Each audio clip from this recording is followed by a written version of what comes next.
সম্মানিত সভাপতি উপস্থিত আছেন, আজকের অনুষ্ঠানের সম্মানিত প্রধান অতিথি আমাদের বগুড়ার পুলিশ প্রশাসনের অত্যন্ত গুরুত্বপূর্ণ ব্যক্তি সুমন ভাই, যিনি আমি প্রায় মাঠেই দেখি তাকে সবসময় কাজ করতে।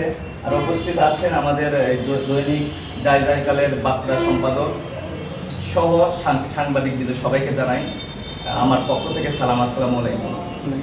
আসলে আমি কিছু বলবো না, দুই একটা কথা বলবো শুধু টিপস হিসেবে। আমরা সাংবাদিকতা যারা করি, আমাদের মূল উদ্দেশ্য কি? সত্য নিউজটা তুলে নিয়ে আসা। তো এখনকার যে সাংবাদিক হয়ে গেছে, এখন প্রায়গুলো দেখা যায় মোবাইল সাংবাদিক। তো আমি এই সাংবাদিকের একটা আইডি কার্ড গলায় ঝুলাইয়া নিয়ে দেখা যায় একজন অপরাধ করতেছে, তার কাছে একটা নেগোসিয়েশন করতেছে।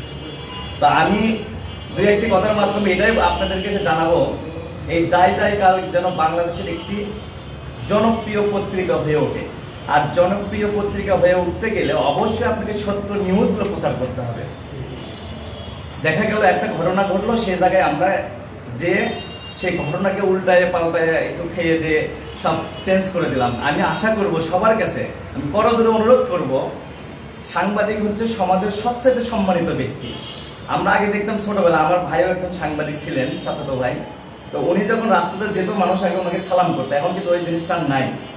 অতএব আপনি যদি সত্যিকারের সাংবাদিক হতে চান, সত্য নিউজ তুলে ধরতে হবে, মূল ঘটনা জানতে হবে, পড়াশোনা করতে হবে, তারপরে আপনাকে সংবাদগুলো উপস্থাপন করতে হবে। সংবাদের লেখনী এবং বাচন ভঙ্গি সবকিছু আপনাকে কিন্তু একটা শিখতে হবে। শুধু মোবাইলে সারাদিন ঘুরলাম, একটা স্ট্যান্ড নিয়ে ঘুরলাম, আইডি কার্ড ধরে নিয়ে ঘুরলাম, এই সাংবাদিকের কিন্তু কোনো মূল্য নাই। তো ভাই বলেছেন, তো আসলে সততা নিয়ে দেশের জন্য যদি কাজ করতে পারেন, তাহলে সাংবাদিকতার পেশায় আপনাদের আসা দরকার।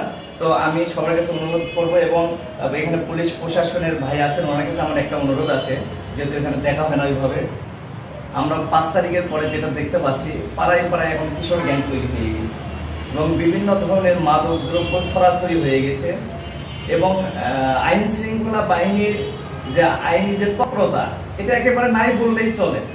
আমরা তো সারাদিনই প্রায় শহরের ভিতর ঘুরি। আমি তার কাছে করজোরে অনুরোধ করব, এই দেশ শুধু আমার না, সবার, সাংবাদিক বলেন, পুলিশ বলেন, রিক্সা শ্রমিক, যত ধরনের মানুষ আছে সবার, এই দেশটাকে ভালো করতে হলে আমাদের সবাইকে ঐক্য প্রচেষ্টা করতে হবে। সবার জায়গা থেকে, স্ব অবস্থান থেকে সবাই এই দেশকে নিয়ে একটু ভাববেন। পার্শ্ববর্তী দেশ আমাদের দেশকে নিয়ে অনেক ধরনের ষড়যন্ত্র করছে। আমি এই গত পুজোতে ভাই হিন্দু ধর্মের, সম্ভবত ভাই মনে হয় ঘুমাইছে, বা তার পরিবারের লোক মন্দিরে গিয়ে, মন্দিরের যে কার্যক্রমগুলো ছিল এগুলো আমরা করেছি। আমরা সারা রাত প্রায় 4-5 দিন ঘুমাতে পারিনি, আমাদের চোখ মুখ খুলে গেছে, অথচ হিন্দু ধর্মের ভাইরা কিন্তু ঘুমাইছে। এটা আমরা সারাদিন পাহারা দিছি। কিন্তু একটি দেশ যেটা ষড়যন্ত্র করতেছে, আমরা নাকি হিন্দু বিদ্বেষী, আমরা ইসকন বিদ্বেষী, আমরা খ্রিস্টান বিদ্বেষী, আসলে তা না। আমরা দিন শেষে সবাই মানুষ। আমরা যে যে ধর্ম হই না কেন, আমরা কিন্তু সবাই বাংলাদেশি। আমরা এখানে কেউ সংখ্যালঘু না, আমরা সবাই কি বাংলাদেশি। আমরা বাংলাদেশি হয়ে বাংলাদেশে বসবাস করতে চাই। এই বলে আমি আমার বক্তব্য শেষ করছি। সবাইকে ধন্যবাদ। আসসালামু আলাইকুম।